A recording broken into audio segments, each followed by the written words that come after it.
మనం ఇప్పటి వరకు ఇండియన్ కంపెనీస్లో ఇన్వెస్ట్ చేసాం, like Reliance, Infosys, TCS. Foreign companies Apple, Microsoft, Tesla వీటిలో ఎప్పుడు ఇన్వెస్ట్ చేయలేదు కదా. అంటే ఇన్వెస్ట్ చేయడానికి లేదు అని కాదు, ఆపర్చునిటీ ఉంది, ఇన్వెస్ట్ చేయొచ్చు. ఓకే, దానికి సపరేట్ ప్లాట్ఫామ్స్ ఉన్నాయి, ఇన్వెస్ట్ చేయొచ్చు. కానీ మనం ఇప్పటిదాకా చేయలేదు. కాకపోతే రీసెంట్గా ఒక మేజర్ అప్డేట్ అనుకోవచ్చు.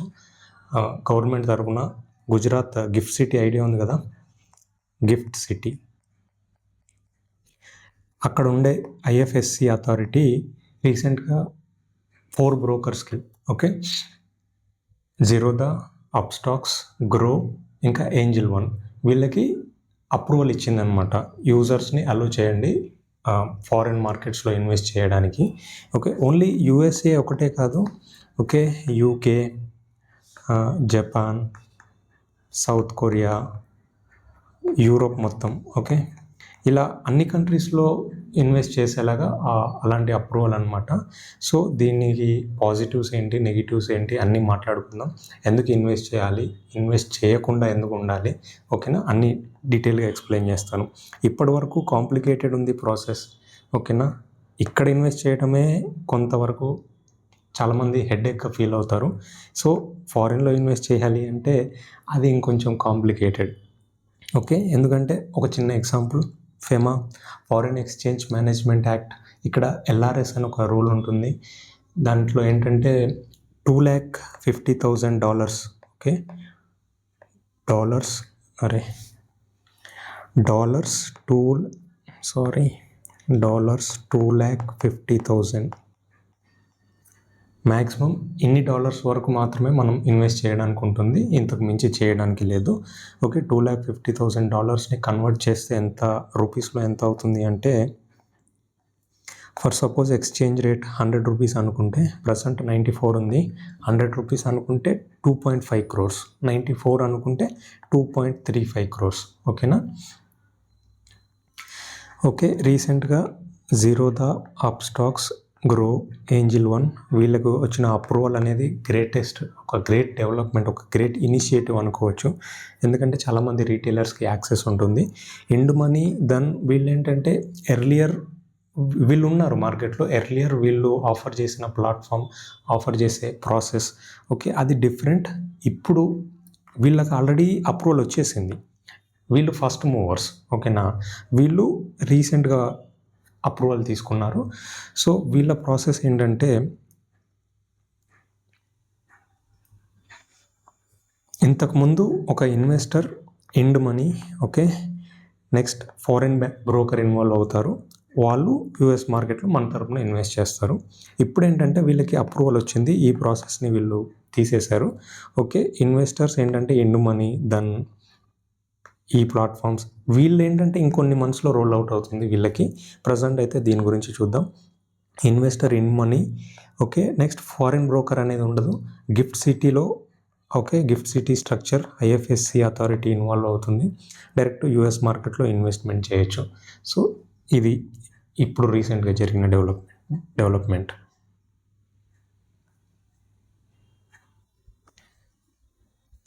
ఓకే, ఎల్ఆర్ఎస్ అంటే ఏంటి, గిఫ్ట్ సిటీ అంటే ఏంటి, ఓకే, గిఫ్ట్ సిటీలో ఐఎఫ్ఎస్సి అథారిటీ అంటే ఏంటి, ట్యాక్స్ ఇంప్లికేషన్స్ ఏంటి, minimum investment, easy process. Okay, minimum investment ఎంత అనేది ఇంకా ప్రజెంట్ అయితే అప్డేట్ లేదు. ఈజీ ప్రాసెస్ అంటే ప్రాసెస్ ఈజీగానే ఉండాలి, మరీ కాంప్లికేట్ చేశారనుకోండి. ఇంతకుముందు దీనికి తేడా ఏంటి? సో ఈ రెండింటి గురించి మనకి ఇంకా అప్డేట్ రాలేదు.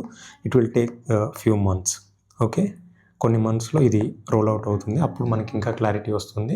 అప్కమింగ్ వీడియోస్లో కూడా ఎక్స్ప్లెయిన్ చేస్తాను అప్డేట్ రాగానే, ఓకేనా. అసలు ఎందుకు ఇన్వెస్ట్ చేయాలి, ఫారిన్ స్టాక్స్లో ఎందుకు ఇన్వెస్ట్ చేయాలి అంటే, first reason diversification, portfolio diversification. Okay, equity, bonds, deposits ఇలా డైవర్సిఫై చేస్తారు కదా. నెక్స్ట్ ఈక్విటీలో Indian market, okay, US market, UK market, ఇలా డైవర్సిఫై చేసుకోవచ్చు మనం.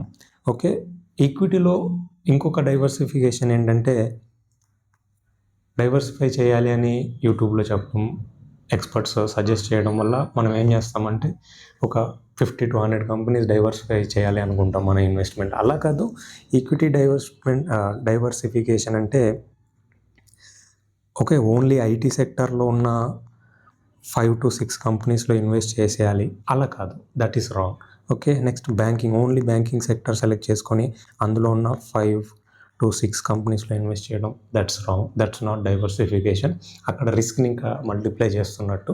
సో ఇలా డైవర్సిఫికేషన్ చేసేటప్పుడు వీ కెన్ కన్సిడర్ అనమాట India, Europe, USA, south Korea, Japan.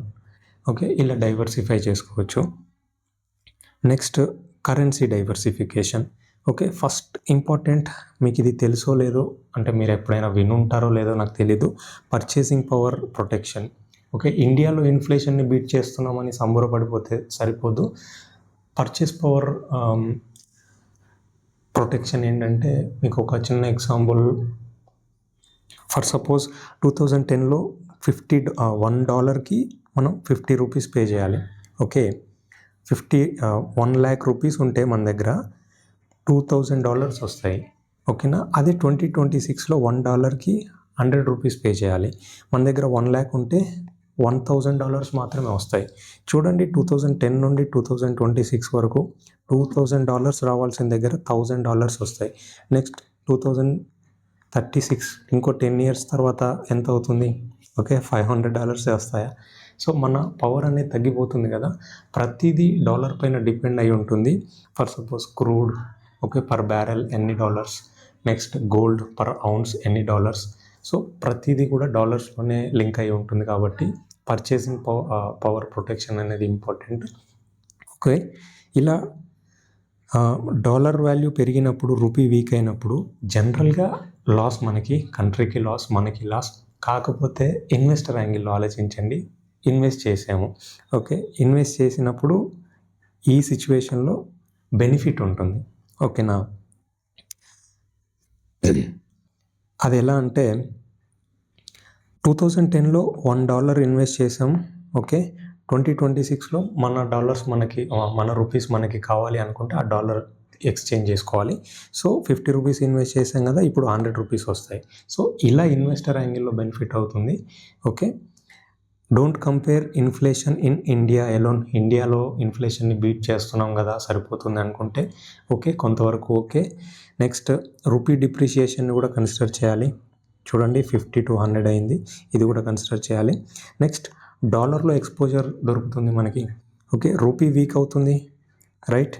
Next stock appreciate అవుతుంది, అప్పుడు డబుల్ బెనిఫిట్ వస్తుంది మనకి. ఓకే, ఎగ్జాంపుల్ ఏంటంటే, ఇనిషియల్ ఇన్వెస్ట్మెంట్ $1,000, 90 రూపీస్ ఉన్నప్పుడు ఎక్స్చేంజ్ రేట్ మనం ఇన్వెస్ట్ చేసాము. సో ఇయర్ ఎండ్లో కూడా స్టాక్ ప్రైస్ అనేది మారలేదు, $1,000 ఉన్నది $1,000 అంతే ఉంది. సో ఇక్కడ ఎక్స్చేంజ్ రేట్ అనేది ఇయర్ ఎండ్లో 100 రూపీస్ అయింది. సో ఈ ఎక్స్చేంజ్ రేట్ బెనిఫిట్ అనేది తీసుకుంటాం. ఓకేనా, ఇదొక first benefit. Next initial investment $1,000, exchange rate 90 rupees. Okay, stock price appreciate అయింది, $1,100 అయింది. నెక్స్ట్ ఎక్స్చేంజ్ రేట్ కూడా ఒక రూపీ వీక్ అయ్యింది కాబట్టి ఎక్స్చేంజ్ రేట్ కూడా 100 రూపీస్కి వెళ్ళిపోయింది. ఓకే, 90 రూపీస్ ఉండాల్సింది 100కి వెళ్ళింది, ఇదొక బెనిఫిట్. $1,000 ఉండాల్సింది $1,100 అయింది, ఇదొక బెనిఫిట్, డబుల్ బెనిఫిట్. ఓకేనా. Next geographic diversification. ఒకవేళ ఇండియాలో మాత్రమే ఇన్వెస్ట్ చేస్తే వెల్త్ క్రియేషన్ దేనిపైన డిపెండ్ అయి ఉంటుంది? ఇండియాలో monsoons, okay, Indian government policies, next market corrections. Okay, market కరెక్షన్స్కి బెస్ట్ ఎగ్జాంపుల్ ట్రంప్ వచ్చిన తర్వాత రీసెంట్ 1-2 yearsలో చూసాం మనం. No returns in Indian market since 2 years. అసలు ఈ 2 yearsలో నిఫ్టీ ఎక్కడ ఉండాల్సింది 26,000 నుంచి 30,000 రేంజ్ వైపు వెళ్ళాల్సింది, కానీ 22, 23, 24,000 ఇక్కడే ఉండిపోతుంది అనమాట నిఫ్టీ. అసలు రిటర్న్స్ అనేవి చాలా తక్కువ returns. Okay, investors negative returns కూడా చూసాం ఇన్వెస్టర్స్ అకౌంట్లో. ఓకే, యూఎస్ ఈక్విటీస్లో ఇన్వెస్ట్ చేస్తే ఇది ఒక geographic diversification. Okay, domestic risk అనేది ఎలిమినేట్ అవుతుంది. Next stability, it also provides stability when Indian markets experience down turn. Okay, రీసెంట్గా జరిగిన ఎగ్జాంపుల్ మీరు లైవ్లో పార్టిసిపేట్ చేస్తుంటే మీకు ఆల్రెడీ ఎక్స్పీరియన్స్ అయి ఉంటుంది. ఓకే కదా. Next direct benefit from world big companies. Okay, Tesla, Elon Musk పెద్ద కంపెనీ, తనకి స్పేస్ ఎక్స్ కంపెనీ కూడా ఉంది, అది లిస్ట్ అవ్వలేదు, private company. Next Microsoft, Nvidia, Google, Apple, Amazon, Meta, next Adobe. Okay, మీకు తెలిసిన కంపెనీస్ కామెంట్ చేయండి. ఓకే, ఇలాంటి కంపెనీస్లో ఇన్వెస్ట్ చేసే ఆపర్చునిటీ వస్తుందంటే ఎందుకు వదులుకుంటాం చెప్పండి. Next exposure to pure innovation sectors. Tesla ఏంటి, battery cars. Next operating system, Microsoft operating system, MS office. Okay, దీని కాంపిటీటర్ ఉన్నారా? ఇండియాలో అయితే లేదు ప్రజెంట్. ఎన్విడియా, వీళ్ళ గురించి తెలుసు కదా, గూగుల్, వీళ్ళకి కాంపిటీటర్స్ ఉన్నారు, but still Alphabet big company. Apple, వీళ్ళకి కాంపిటీటర్స్ ఉన్నారు, Samsung, Oppo, Vivo, China related products అన్నీ. నెక్స్ట్ అమెజాన్, దీనికంటే ఫ్లిప్కార్ట్ ఆల్టర్నేటివ్ వచ్చింది. Next Meta, Facebook, Insta, next WhatsApp. Okay, దీనికి ఆల్టర్నేటివ్ ఉందా? సో కొత్త ఇన్నోవేషన్, కొత్త క్రియేటివిటీ అనమాట, ఇలాంటి వాటికి యాక్సెస్ దొరుకుతుంది. ఇన్వెస్ట్ చేయడానికి ఒక ఆపర్చునిటీ దొరుకుతుంది, సో ఇన్వెస్ట్ చేయొచ్చు. Next fractional investing. I love this topic, fractional investing. ఇండియాలో కూడా ఇలాంటి కాన్సెప్ట్ రావాలి, ప్రయత్నం చేస్తున్నారు, గవర్నమెంట్ ఈస్ ట్రయింగ్. అంటే అఫీషియల్గా న్యూస్ ఏం రాలేదు, బట్ గవర్నమెంట్ వాంట్ దిస్, ఇది గవర్నమెంట్కి కూడా కావాలని చూస్తుంది.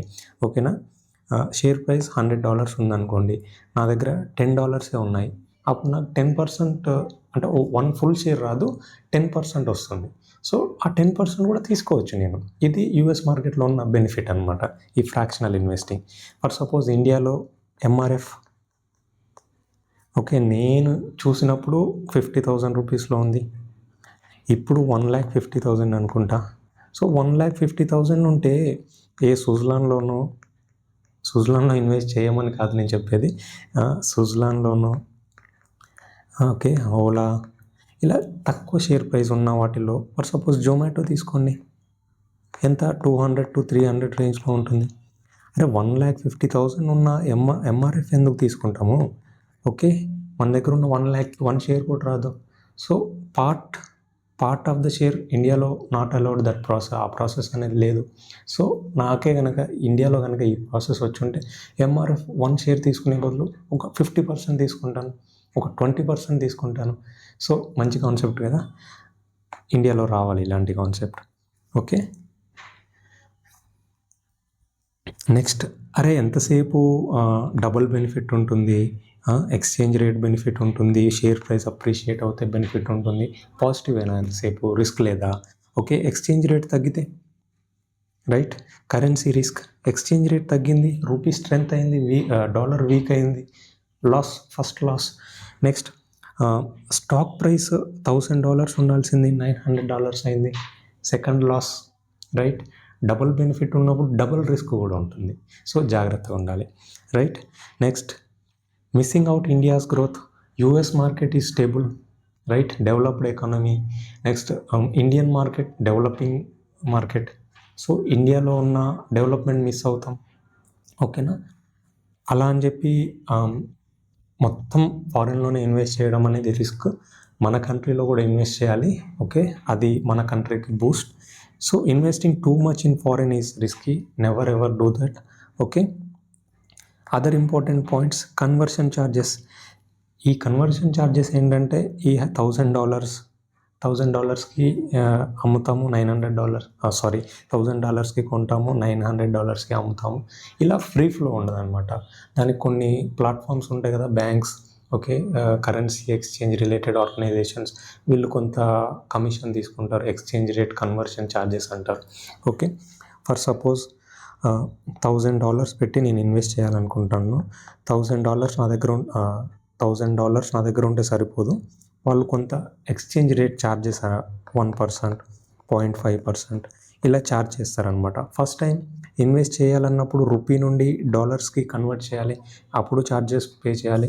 నెక్స్ట్ సెల్ చేస్తాం కదా డాలర్స్, ఇంకా 1 ఇయర్ 2 ఇయర్స్ హోల్డ్ చేస్తాం, 10 ఇయర్స్ హోల్డ్ చేస్తాం, సెల్ చేస్తాం, మళ్ళీ రిటర్న్ రావాలి కదా. సో డాలర్ టు రూపీస్ మళ్ళీ కన్వర్ట్ చేయాలి అంటే అప్పుడు ఛార్జెస్ ఉంటాయి. సో ఈ ఛార్జెస్ అనేవి ఈ పాయింట్ గుర్తుపెట్టుకోండి. Next complaints with law and taxes. Okay, law అంటే ఫెమా, ఓకే, ఎల్ఆర్ఎస్ చెప్పాను కదా, liberalised remittance scheme. Per year $250,000 మాత్రమే అలో చేస్తుంది. Okay, next black money act. ఇండియాలో ఉన్న అసెట్స్ డిస్క్లోజ్ చేయకపోతే పనిష్మెంట్ ఉంటుంది, ఓకే, కాకపోతే తక్కువ ఉంటుంది. అదే ఫారిన్లో ఉన్న అసెట్స్ డిక్లేర్ చేయకపోతే మాత్రం దట్స్ సీరియస్ ఇష్యూ అనమాట. ఓకేనా. Failing to disclose or incorrect reporting of foreign assets can trigger severe penalties. ఇది చాలా సీరియస్ ఇష్యూ అనమాట. This is not same as forgetting to disclose assets in India. ఇండియాలో ఉన్న అసెట్స్ని report చేసిన దానికంటే ఇది కొంచెం సివియర్ అనమాట.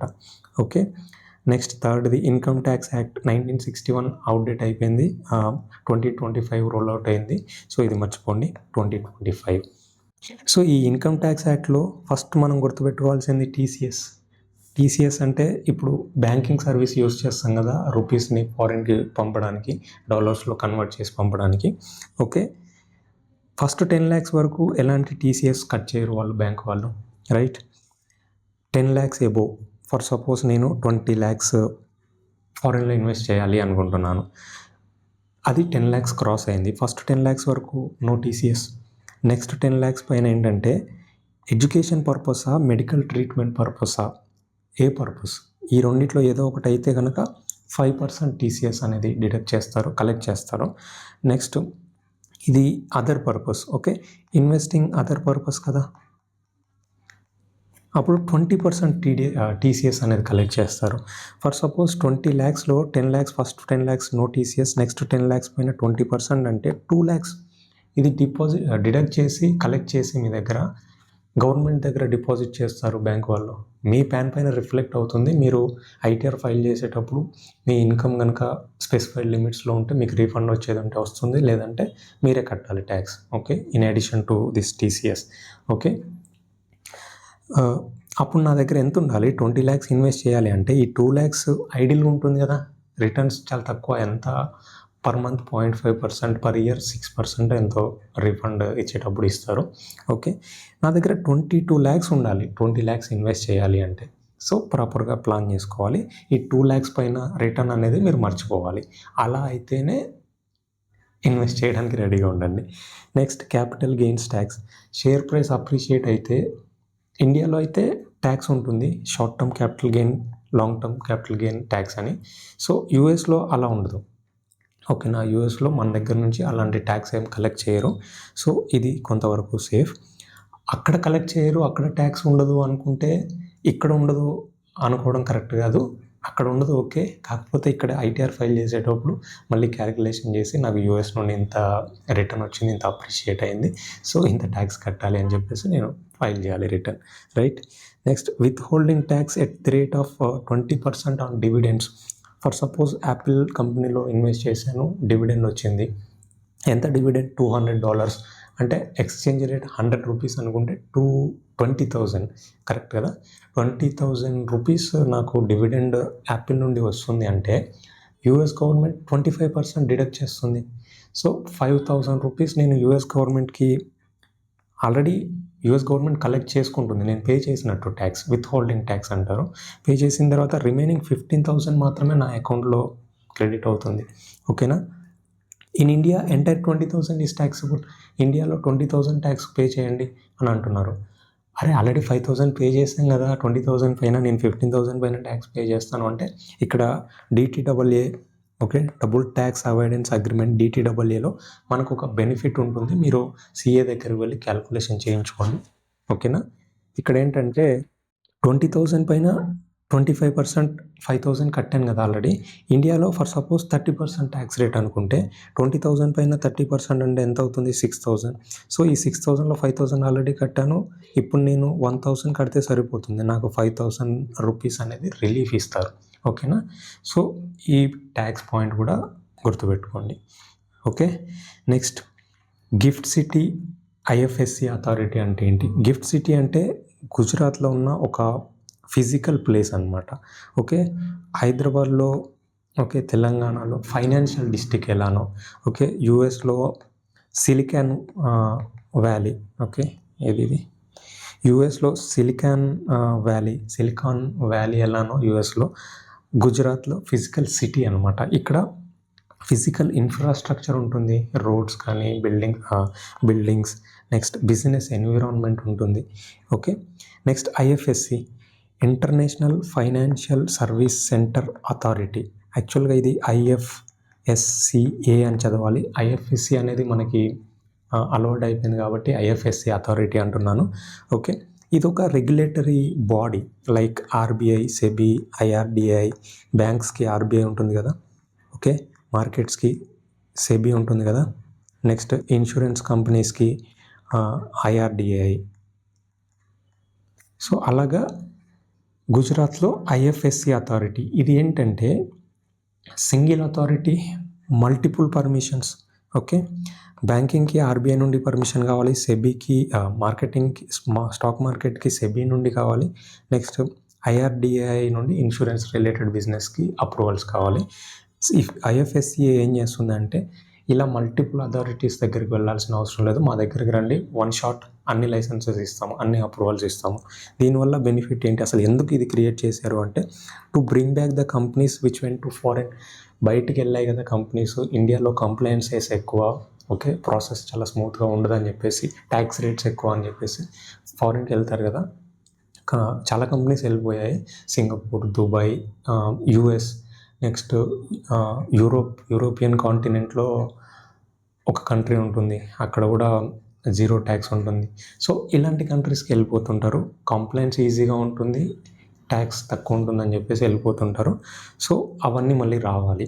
నెక్స్ట్ ఒకవేళ కొత్త కంపెనీస్, జేపీ మోర్గన్, ఇది ఆల్రెడీ పాత కంపెనీ, జస్ట్ ఎగ్జాంపుల్ కోసం, JP Morgan Stanley, next BlackRock, జియోతో టైఅప్ అయింది కదా, తెలుసు కదా ఇది.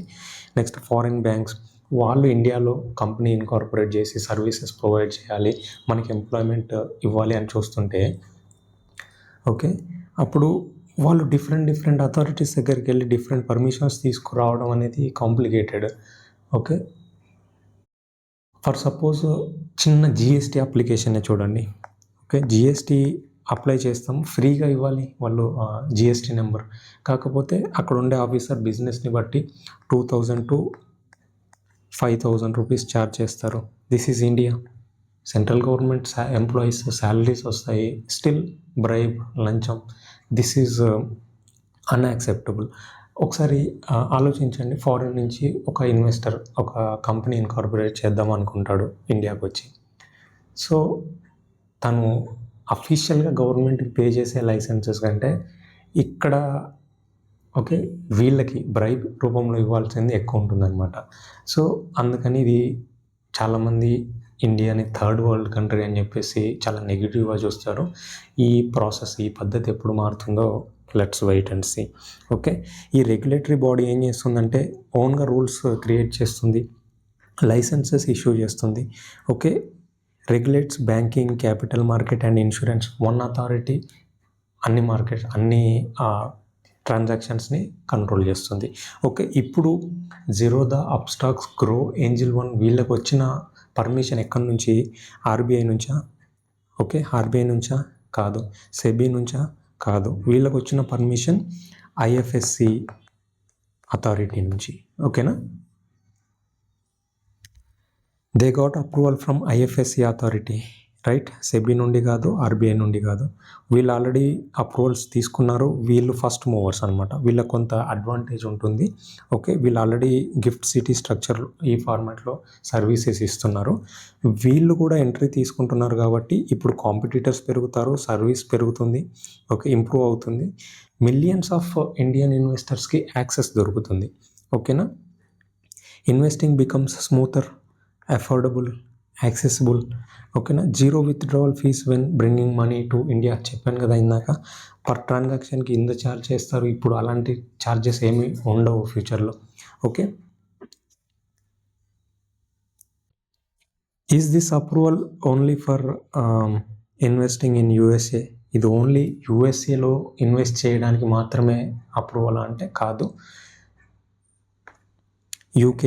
యూకేలో ఉన్న కంపెనీస్ ఏంటి? ఓకే, కామెంట్ చేయండి. జర్మనీలో చాలా కంపెనీస్ ఉన్నాయి. అందులో famous car companies Volkswagen, Audi, BMW, Mercedes Benz. Okay, Mercedes Benz. Next కెనడాలో ఏమేమి కంపెనీస్ ఉన్నాయి? జపాన్లో Toyota, Lexus, Nissan. Okay, Lexus and Toyota రెండు సేమే, ఇది లగ్జరీ బ్రాండ్. ఓకే, లెక్సస్ అనేది లగ్జరీ బ్రాండ్. నెక్స్ట్ సింగపూర్, ఇక్కడ ఏం కంపెనీస్ ఉన్నాయి? South Korea mobile company Samsung, right. Next different కంట్రీస్లో డిఫరెంట్ కంపెనీస్ ఉంటాయి కదా. సో ఇలాంటి కంట్రీస్లో ఇన్వెస్ట్ చేయడానికి మనకి ఆపర్చునిటీ అనమాట. సో చూద్దాం దీని ఫ్యూచర్స్ ఎలా ఉండబోతున్నాయి, వీళ్ళ సర్వీస్ ఎలా ఉండబోతుంది, వీళ్ళ పాలసీస్ ఏంటి, మినిమం ఇన్వెస్ట్మెంట్ ఎంత, ఓకే, వీళ్ళ నుండి ఎలాంటి కొత్త ఇన్నోవేషన్స్, కొత్తగా ఏం తీసుకొస్తారు వీళ్ళు అనేది చూద్దాం. ఓకేనా. రీసెంట్గా మోడీ ఏం చెప్పారు? స్టాప్ బయింగ్ గోల్డ్ కొనడం ఆపండి, ఫారెన్ ట్రిప్స్ని తగ్గించండి, ఫ్యూయల్ సేవ్ చేయండి. ఓకే, ఎందుకు చెప్పారు? ఓకే, ఇరాన్ వార్ వల్ల కరెంట్ అకౌంట్ డెఫిసిట్, మన ఆయిల్ అనేది $60 ఉండాల్సింది $100 వెళ్ళిపోయింది. కరెంట్ అకౌంట్ డెఫిసిట్, మనం $60 పెట్టి కొనాల్సింది $100 పెట్టి కొంటున్నాం. ప్రొడక్టివిటీ సేమ్ ఉంది, కాకపోతే కాస్ట్ పెరిగింది, right. Almost 50%, 40 to 50%. So current account deficit అనేది ఉంది. ఫారెక్స్ రిజర్వ్స్ అనేవి తగ్గిపోతాయి కదా. ఆబ్వియస్లీ మనకి ఇన్ఫ్లో తక్కువ, అవుట్ఫ్లో ఎక్కువ అన్నప్పుడు రిజర్వ్స్ ఆటోమేటిక్గా తగ్గిపోతాయి. ఓకే, ఇలాంటి సిచ్యువేషన్లో వద్దు అని చెప్పారు, గోల్డ్ కొనొద్దు, ఇవన్నీ తగ్గించండి అని చెప్పారు. కానీ ఇంకో పక్క బ్రోకర్స్ ఏమో ప్రమోట్ చేస్తారు, ఇప్పుడు ఇన్వెస్ట్ చేయండి. అరే ఇక్కడ డాలర్సే అవుట్ఫ్లో, ఓకే, ఇక్కడ డాలర్సే కావాలి, ఇక్కడ డాలర్సే కావాలి. ఇది రాంగ్ అయినప్పుడు ఇది ఎలా కరెక్ట్ అవుతుంది? అర్థమవుతుందా? ఓకే, ఇది కరెంట్ అకౌంట్ని ఇంపాక్ట్ చేస్తుంది, ఇది క్యాపిటల్ అకౌంట్. ఓకే, క్యాపిటల్ అకౌంట్ని ఇంపాక్ట్ చేస్తుంది. క్లియర్గా అర్థమైందా? ఇక్కడ ఫర్ సపోజ్ గోల్డ్ కొన్నాము, దానివల్ల ఏంటి? ఫ్యాక్టరీస్ని బిల్డ్ చేయలేం, ఓకే, జాబ్స్ క్రియేట్ చేయలేము అంటే గోల్డ్ స్మిత్ వాళ్ళకి ఎంప్లాయ్మెంట్ దొరుకుతుంది. Next jewellery business, next security business, jewellery shops ఉన్నాయంటే సెక్యూరిటీ సర్వీసెస్. నెక్స్ట్ ట్రాన్స్పోర్టేషన్, ఇలాంటివన్నీ ఇంటర్లింక్ అనమాట. సో జాబ్స్ క్రియేట్ అవుతాయి compare to other investment. Okay, నా గోల్డ్ అనేది ఎకనామిస్ట్లు డెడ్ అసెట్ లాగా ట్రీట్ చేస్తారు దాన్ని, రైట్. సో ఇక్కడ క్రియేట్ చేసే జాబ్స్ అనేవి చాలా తక్కువ when compare to other investment. For suppose $100 million ఒక సాఫ్ట్వేర్ కంపెనీలో ఇన్వెస్ట్ చేశారు అంటే అక్కడ క్రియేట్ అయ్యే అవుట్పుట్ ఎక్కువ, అక్కడ క్రియేట్ అయ్యే జాబ్స్ ఎక్కువ. నెక్స్ట్ ఇన్ఫ్లో ఉంటుంది, అవుట్ఫ్లో తక్కువ ఉంటుంది, ఇన్ఫ్లో ఎక్కువ ఉంటుంది. సో గోల్డ్తో కంపేర్ చేస్తే ఇది బెటర్ ఈ ఇన్వెస్ట్మెంట్. సో ఆ విషయంలో గోల్డ్ అనేది డెడ్ అసెట్, రైట్. ఎక్స్పోర్ట్ చేయలేము, మనం ఎంతసేపు ఇంపోర్ట్ చేసుకుంటాం తప్ప గోల్డ్ని ఇంపోర్ట్ చేసుకొని డిజైన్స్ చేసుకొని వేసుకొని తిరుగుతాం కదా, అంతే తప్ప దాన్ని మళ్ళీ ఎక్స్పోర్ట్ చేయము. ఓకే, అలానే 24 క్యారెట్ గోల్డ్ ఉంటే దాన్ని ఎక్స్పోర్ట్ చేస్తే ఏమన్నా బెనిఫిట్ ఉంటుంది, దాన్ని ఆర్నమెంట్ రూపంలో మార్చిన తర్వాత ఎక్స్పోర్ట్ చేస్తే మనకి లాస్ ఉంటుంది, అయినా ఎక్స్పోర్ట్ చేయరు. లాకర్లో దాచిపెట్టుకుంటారు, రైట్, దానివల్ల యూజ్ ఏం లేదు మనకి. నెక్స్ట్ ప్రొడక్టివిటీ అనేది ఏం ఉండదు అక్కడ. ఓకే, ఇక్కడ క్రూడ్ ఆయిల్ అనేది అన్అవాయిడబుల్, దీన్ని ఏం చేయలేం. మన డిమాండ్స్ మీట్ అవ్వాలి అంటే క్రూడ్ ఆయిల్ని ఇంపోర్ట్ చేసుకోవాల్సిందే. ఓకే, ఇండియాలో దొరికే క్రూడ్ ఆయిల్ కంటే మన డిపెండెన్సీ ఎక్కువ, ఫారిన్ నుంచి వచ్చే క్రూడ్ ఆయిల్, గ్యాస్, ఓకే, ఇలాంటివి. ఓకే, ఎలక్ట్రానిక్స్ చైనా నుండి ఇంపోర్ట్ చేసుకుంటాం, డిఫరెంట్ కంట్రీస్ నుండి ఇంపోర్ట్ చేసుకుంటాం, ఇది కూడా కొంతవరకు అన్అవాయిడబుల్. కానీ గోల్డ్ అవాయిడబుల్, రైట్. అవాయిడ్ చేయొచ్చు, మనం దీన్ని వద్దు అనుకుంటే అవాయిడ్ చేయొచ్చు, ఓకే, తగ్గించాలనుకుంటే తగ్గించవచ్చు. అందుకని గోల్డ్ని టార్గెట్ చేశారు, రైట్. అర్థమవుతుంది కదా. ఇవన్నీ కరెంట్ అకౌంట్ని ఇంపాక్ట్ చేస్తుంటాయి. Okay, current account, right. ఇక్కడ డాలర్స్ అవుట్ఫ్లో, మనం డాలర్స్ పెట్టి యాపిల్ షేర్స్ తీసుకున్నాం, అవుట్ఫ్లో, రైట్, బాగుంది. ఒక ఫైనాన్షియల్ అసెట్ అనేది నాకు వచ్చింది, ఏంటి, యాపిల్ కంపెనీ షేర్స్, కరెక్టా? ఓకే, ఇది క్యాపిటల్ అకౌంట్ని ఇంపాక్ట్ చేస్తుంది. షార్ట్ టర్మ్లో ప్రెషర్ ఉంటుంది, ఫారెక్స్ డిమాండ్ ఎక్కువ ఉంటుంది, రూపీ వీక్ అవుతుంది, షార్ట్ టర్మ్లో ప్రెషర్ ఉంటుంది. కాకపోతే లాంగ్ టర్మ్లో మళ్ళీ ఇండియాకి రావాలి కదా ఆ మనీ అంతా, డివిడెండ్ రూపంలో రావచ్చు. ఒకవేళ అప్రిషియేట్ అయితే స్టాక్ ప్రైస్ సెల్ చేసేసి మళ్ళీ రిటర్న్ తీసుకుంటాం కదా మనీ. సో లాంగ్ టర్మ్ పర్స్పెక్టివ్లో ఇది క్యాపిటల్ అకౌంట్ ఇంపాక్ట్ చేస్తుంది. కాబట్టి government is encouraging this. Short టర్మ్లో ప్రాబ్లమ్స్, కన్సర్న్స్ ఉన్నా సరే ఇది నేను కూడా ఎంకరేజ్ చేస్తాను. ఎవ్రీవన్ షుడ్ ఎంకరేజ్, అందరూ ఎంకరేజ్ చేయాలి. అర్థమవుతుంది కదా? సో ఈ వీడియోలో క్లియర్గా అర్థమైంది అనుకుంటాను. దీని రిలేటెడ్ ఇంకేమైనా అప్డేట్స్ వస్తే అది సపరేట్ వీడియో చేస్తాను. ఈ వీడియోలో నేను కరెంట్ అకౌంట్ గురించి, క్యాపిటల్ అకౌంట్ గురించి ఇన్డెప్త్గా చెప్పలేదు, వీడియో లెంత్ ఎక్కువ అయిపోయింది. ఓకేనా? సో ఈ వీడియో మీకు నచ్చింది అనుకుంటాను. ఫైనల్గా నేను చెప్పేది ఏంటంటే, హెల్తీ ఫుడ్ తినండి, ఎక్సర్సైజ్ చేయండి, హ్యాపీగా ఉండండి. Signing off. Bye bye.